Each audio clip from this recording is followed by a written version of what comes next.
પરિવારમાં નથી તમારા કોઈ? પરિવારમાં છે કોઈ? નથી કોઈ? તો કેટલા ટાઈમથી અહીંયા છો? તમને કઈ ખબર છે? 2 વર્ષથી.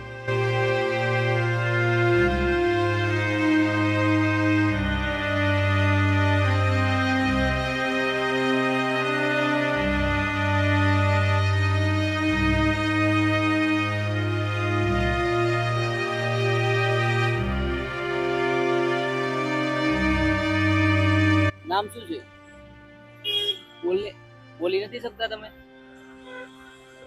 ક્યાંના રહેવાસી છો તમે? કઈ ખબર તમને?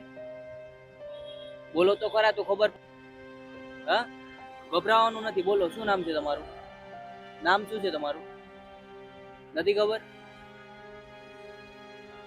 તો રોડ પર તમે કેટલા ટાઈમ થયા? તમારી હાલત તો જો કેવી થઈ ગઈ છે, આખું શરીર આ માથામાં મેલ ભરાઈ ગયો. ખબર છે તમને?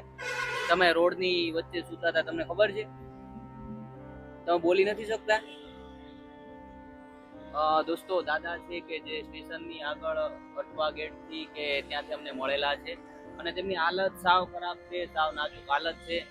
તમે જોઈ શકો છો એમના શરીરમાં કેટલો મેલ જામી ગયો છે, તેમના માથામાં મેલ જામી ગયો છે અને કપડાં તો એટલા ખરાબ છે કે તેમની બાજુમાં પણ નથી ઉભાતું, એટલી વાસ આવે છે તેમની પાસે. પણ કઈ નહીં, અમારાથી જે પણ બદલાવ આવશે એ બદલાવ લાવવાનો પ્રયત્ન કરશું. દોસ્તો, તમારી આજુબાજુ કોઈ પણ એવા વ્યક્તિઓ દેખાય તેમની પાસે જાઓ, જાણો શેના લીધે આવી પરિસ્થિતિ થાય છે અને થોડો તમે સમય કાઢો કે જેનાથી આવા ઘણા લોકો રોડ. પરિવારમાં નથી તમારા કોઈ? પરિવારમાં છે કોઈ? નથી કોઈ? તો કેટલા ટાઈમથી અહીંયા છો? તમને કઈ ખબર છે? 2 વર્ષથી. રોડ પર જ રહ્યો છો અહીંયા? ખાવા પીવાનું કઈ રીતે કરો છો તમે? માગીને ખાઈ લ્યો છો એવું? દોસ્તો, બોલી તો નથી શકતા પણ ઈશારે તે વાતો કરે છે અને જવાબ આપે છે. વાંચવું આવે છે, તેમની બાજુમાં નથી ઉભાતું.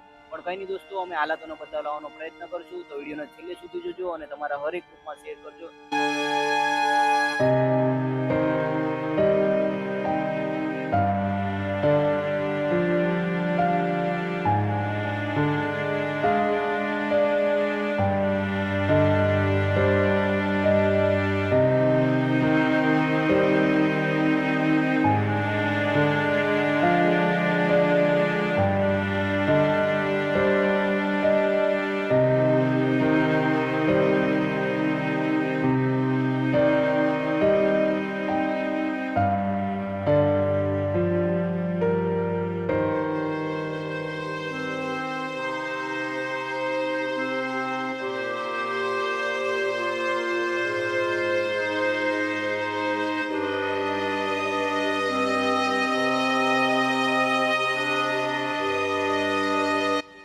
દોસ્તો, આ દાદા છે કે જે બોલી નથી શકતા અને હાલત બહુ ગંભીર છે. તેમની પાસે નથી ઉભાતું, બહુ ખરાબ વાંસ આવે છે.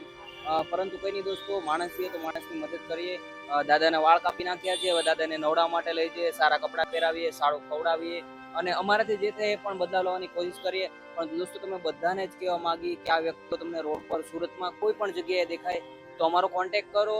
અમે ત્યાં સુધી પહોંચશું, દાદાને લઈ જશું, એમના જીવનમાં બદલાવ લાવવાનો પ્રયત્ન કરશું અને આપણે બધા જ સાથે મળી અને સેવાના સહભાગી બનશું. બસ દોસ્તો, વિડીયોને છેલ્લે સુધી જોજો અને તમે પણ આવા લોકોની મદદ કરતા રહેજો.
દોસ્તો, ફાઇનલી ભાઈ દાદાને નવડાવી દીધા છે, તૈયાર કરી દીધા છે. હવે દાદાને ખવડાવવા માટે લઈ જઈએ અને થોડું ખવડાવીએ, જેનાથી એમને કેટલા દિવસથી ખાધેલું નથી અને કપડાં પણ બદલેલા નથી. તો તેમની માનસિક હાલત પણ થોડીક સારી થાય એવા પ્રયાસો કરી. તો દોસ્તો, બસ વિડીયોને જોતા રહેજો.